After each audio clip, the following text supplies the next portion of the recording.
Hi, my name is Jonathan Collins, and this is my EC570 AI project, which I utilize facial detection and recognition. So the problem I wanted when I read through the research papers was mainly about the accuracy and reliability when it comes to facial detection in AI and computer vision. There's a lot of variables when it comes to detecting a face through an image, like lighting, poses, facial expressions can affect the accuracy and results of each model. There's also a multitude of facial detection programs, and trying to determine which one's the right one is pretty difficult, and also security identification. So we want to improve on facial recognition when it comes to security in like social media accounts and other login information.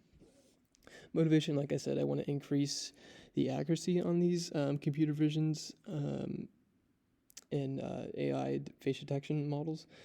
Practical applications would be used for like security, right? So for logging into accounts, or when using like dating app, we want to make sure you're swiping right on the right person, so no catfishing. So my implementation, kind of here's the background of it. So each facial detection model uses deep convolutional networks. This is just like a deep learning architecture that uses layering for an image. I used 3 research papers: ArcFace, OpenFace, and VGGFace 2. So these papers focus on each of the 3 of those models. ArcFace model, it is more of a facial recognition algorithm, so like able to detect a person's face and match it with the name of that person if incorporated. And that uses, as it's explained in the title, additive angular margin loss. OpenFace is more facial detection than it is recognition, and then VGGFace 2 is like an additive to facial recognition for like demographics and parameters like age, pose, and ethnicity and sex. So for my implementation, my goal was to process an image through my program, and it would be able to detect any human face in like multiple human faces if the image had multiple people. It'd also be able to detect the outline features of the face. It'd also be able to output the name recognition if that was embedded in the program, and then output the age and sex classification of each person in the image. And for me, when I tested it, I used the FriendsCast. This was inspired by one of the InsightFace repositories, or the GitHub repositories I use, which is called InsightFace. This is kind of what the basis they use for testing. So my implementation outline and plan. Step 1, I utilized Google Colab environment. This was a lot easier for me. Trying to install the models and the dependencies was easiest on Google Colab. There were limitations with that. Obviously, for like larger data sets or larger scale of the program, can't really use Google Colab because of the limit of the RAM.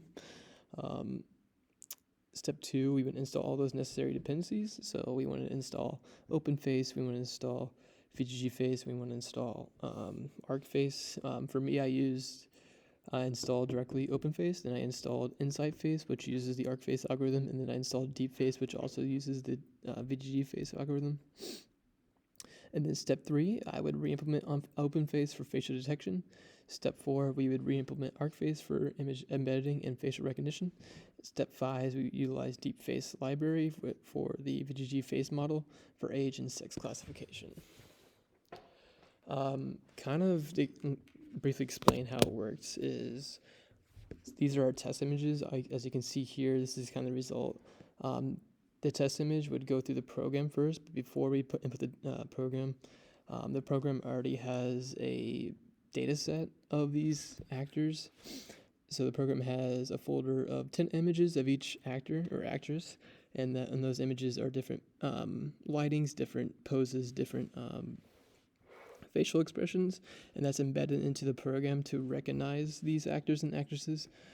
So when we input these test images of these actors and actresses of different images, it should be able to recognize the actor and actress of the FriendCast.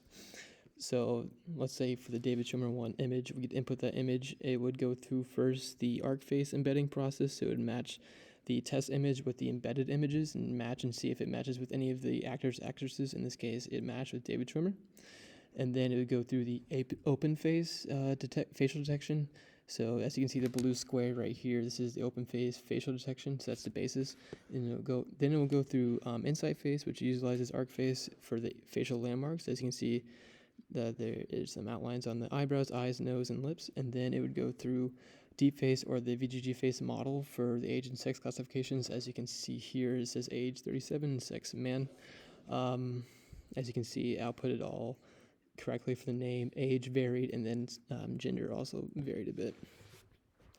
So get a little more in depth, as I explained, the box is open face. Facial features, they can see here it's more prominent because the image quality is a little bit less.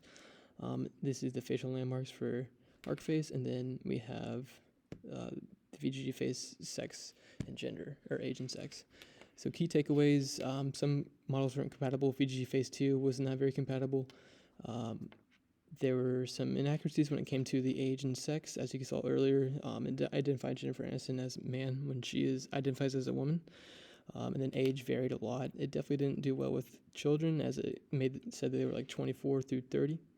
So that was an issue. And then so future direction, we want to improve on the age and sex demographic modeling. We also want to improve on the embedding process of ArcFace and make it a higher data set. And then also improve on the threshold value, which is the recognition process, instead of a hard code value, which I had in my program. Obviously, even future is a larger scale used for security recognition process. And that is my project. Thank you.